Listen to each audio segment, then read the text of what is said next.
হরে কৃষ্ণ। আজকে আমি শ্রীমদ্ ভগবদ গীতা সপ্তম অধ্যায় বিজ্ঞান যোগ শ্লোক 21 থেকে পড়া শুরু করব। হরে কৃষ্ণ হরে কৃষ্ণ। শ্লোক 21। যো যো জাং জাং তুনং ভক্ত শ্রয়াচিতুচ্ছিতি তস্য তস্যা চলং শুদ্ধা তামেব বিদধামহম। অনুবাদ: পরমাত্মা রূপে আমি সকলের হৃদয়ে বিরাজ করি। যখন কেউ কোনো দেবতার পূজা করতে ইচ্ছা করে তখন আমি সেই ভক্তের তাতেই অচলা শুদ্ধা বিধান করি, যাতে সেই বিশেষ দেবতার সেবায় সে একনিষ্ঠ হয়।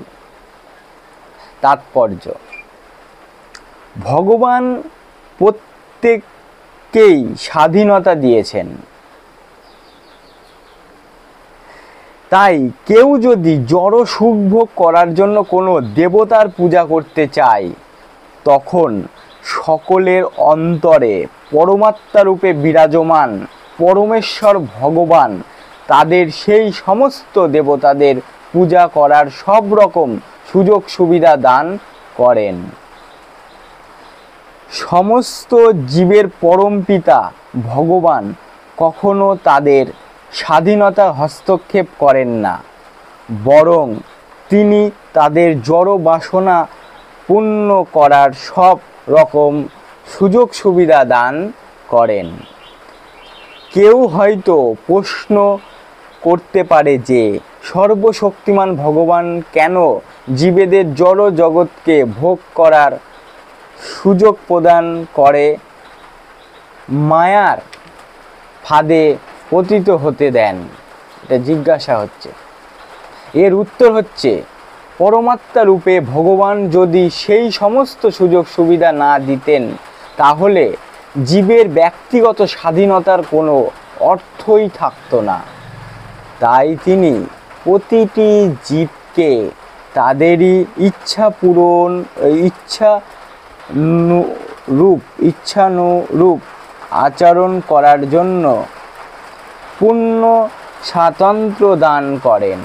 কিন্তু তার পরম নির্দেশ দেওয়ার ভগবদ গীতাতেই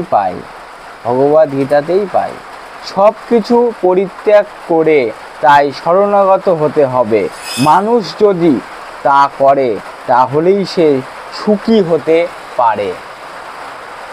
জীবাত্মা ও দেবতা উভয়েই পরমেশ্বর ভগবানের ইচ্ছার অধীন। তাই জীব নিজেই ইচ্ছায় দেবদেবীর পূজা করতে পারে না এবং দেবদেবীরই ভগবানের ইচ্ছা ব্যতীত বরদান করতে পারেন না। যেমন বলা হয়ে থাকে যে পরমেশ্বর ভগবানের ইচ্ছা ব্যতীত একটি তৃণও নড়ে না। সাধারণত সংসারে বিপদগ্রস্ত মানুষেরা বৈদিক নির্দেশ অনুসারে দেবোপাসনা করে থাকে। বিশেষ কোনো বিষয়ের বাসনা করে একজন মানুষ বিশেষ কোনো দেবতার উপাসনা করে।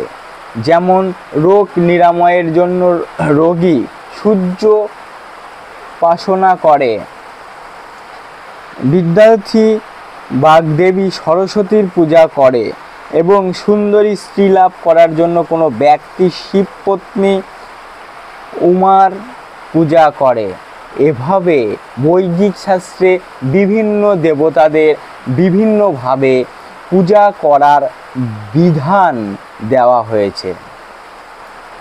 আর যেহেতু বিশেষ কোনো জীব কোনো বিশেষ জাগতিক সুযোগ সুবিধার উপভোগ করার অভিলাষী হয়, তাই ভগবান তাদের অন্তরে সেই অভিলাষ পূর্ণ করার